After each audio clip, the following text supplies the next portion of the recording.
Hello everyone, welcome back to my channel হেসেল কাহিনী। আশা করি তোমরা সবাই ভালো আছো, আমরাও ভালো আছি।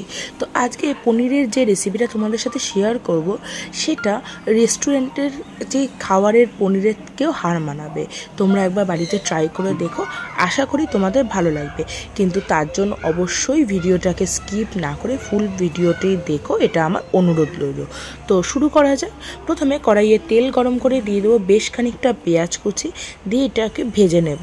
এর মধ্যে দিয়ে দেব অবশ্যই তার সাথে গার্লিক অর্থাৎ রসুন এবং তার সাথে আদা এবং বেশ কিছুটা টমেটো দিয়ে ভালো করে ফ্রাই করে নেব, মজিয়ে নেব।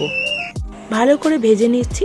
এবার দিয়ে দেব এর মধ্যে বেশ কয়েকটা শুকনো লঙ্কা। তোমরা এর মধ্যে চাইলে কাঁচা লঙ্কাও ইউজ করতে পারো। বেশ ভাজা ভাজা হয়ে গেছে, নরম হয়ে গেছে। এবার আমরা এটাকে মিক্সির বাটিতে ট্রান্সফার করে এটাকে ভালো করে একটা ফাইন পেস্ট বানিয়ে নেব। এবার কড়াইয়ে তেল দিয়ে এই যে ফাইন পেস্টটা করে রেখেছিলাম সেটা এর মধ্যে দিয়ে দেব এবং ভালো করে এটাকে কষিয়ে নেব। এবার তার মধ্যে দিয়ে দেবো পরিমাণ মতো নুন এবং পরিমাণ মতো হলুদ দিয়ে ভালো করে মশলাটাকে কষিয়ে নিচ্ছি। এবার ঢাকা দিয়ে বেশ কিছুক্ষণ রান্না করার পর ঢাকা খোলার পর দেখো মশলাটা কষে এসেছে এবং এর থেকে যথেষ্ট পরিমাণে তেল বেরিয়ে এসেছে। এবার এর মধ্যে দিয়ে দেবো বেশ কিছুটা জল, যতটা আমাদের পনিরের জন্য রিকোয়ারমেন্ট সেই জলটা দিয়ে দিলাম। দিয়ে এবার এটা ফুটতে দেব। যতক্ষণ না এটার মধ্যে একটা বয়েল আসছে ততক্ষণ অবধি আমরা ওয়েট করব। এবার এর মধ্যে দিয়ে দেব পনির। আমি পনিরগুলো ভাজিনি, তোমরা চাইলে পনির ভেজেই নিতে পারো এপিট ওপিট করে।